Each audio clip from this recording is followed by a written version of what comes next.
कि टिकट मांगना प्रत्येक कार्यकर्ता का अधिकार है, लेकिन मांगने के बाद उसको मानना भी उस कार्यकर्ता का दायित्व है। हमारे लिए एक ही दिशा है और वो दिशा है कमल का फूल। ये बात अपने आप में हम सबको इस बात के लिए आश्वस्त करती है कि ये व्यक्ति केवल विधायक बन जाए इस मंशा से आपके बीच नहीं आया है। आप विधायक तो इसको बनाएंगे ही बनाएंगे, लेकिन ये विधायक बनने के बाद आपकी सेवा के लिए आपके बीच में सदैव रहेगा। ये बहुत बड़ी बात है। चुनाव की जब परिस्थिति पैदा होती है, सम्मानीय अर्जुन जी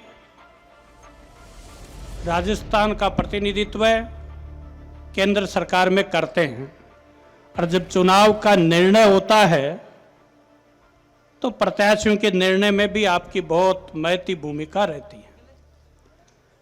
आपने इस विधानसभा क्षेत्र को जो प्रत्याशी दिया है,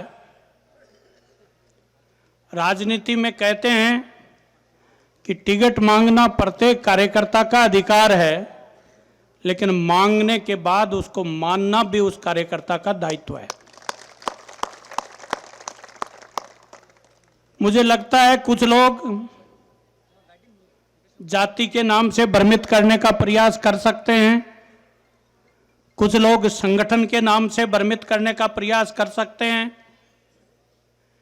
एक विधानसभा क्षेत्र में उनकी और कोई मंशा हो सकती है और दूसरी विधानसभा क्षेत्र में उनकी और कोई मंशा हो सकती है। हमें इन किसी बातों से भ्रमित होने की जरूरत नहीं है। हमारे लिए एक ही दिशा है और वो दिशा है कमल का फूल। हम सबको मिलकर राजस्थान में भारतीय जनता पार्टी की सरकार बनाने के लिए पूरी ताकत के साथ जुटने की आवश्यकता है।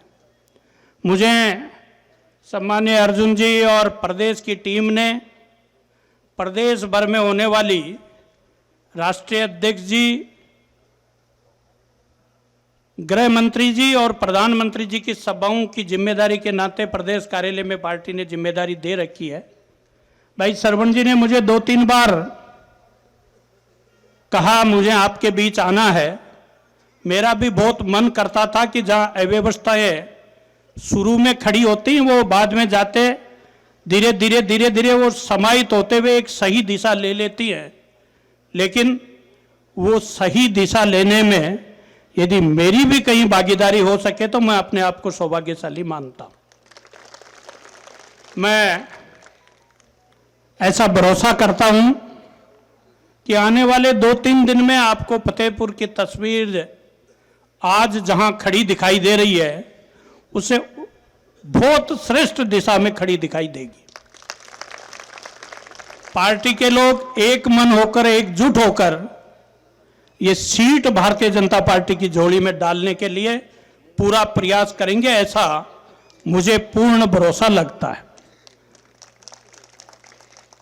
मुझे आपसे इतना आग्रह करना है कि कोई व्यक्ति जब चुनाव मैदान में आता है तो बहुत छोटा समय होता है, और जिस व्यक्ति ने शिक्षा के क्षेत्र में काम किया हो उसकी काम करने की शैली भी दूसरी प्रकार की होती है। लेकिन मैं आज जब कार्यालय में आया तो श्रवण जी ने संकल्पबद्ध होकर एक बात कही, मैं आप सबके बीच उस बात को रखना चाहता हूं कि मेरे काम को मेरे बच्चे संभालेंगे और मेरा पूरा समय मैं इस क्षेत्र की जनता की सेवा के लिए दूंगा।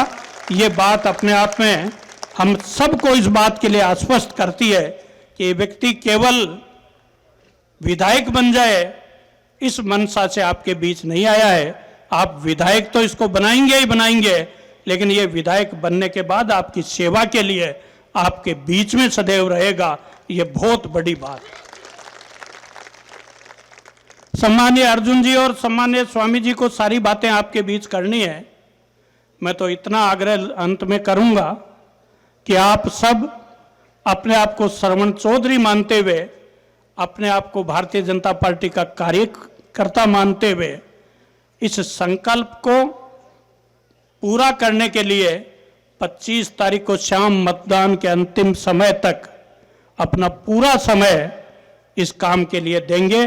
और मैं ये भी आग्रह करूंगा कि भारतीय जनता पार्टी का सच्चा सिपाही वह है जो चुनाव के समय तारीख बदलने के बाद सोता है, रात की 12 बजे तक लोगों के बीच रहकर काम करता है। ऐसा इस प्रांगण में बैठा प्रत्येक व्यक्ति इस चुनाव तक करेगा, ये निवेदन करता हुआ मेरी बात पूरी करता हूं। धन्यवाद।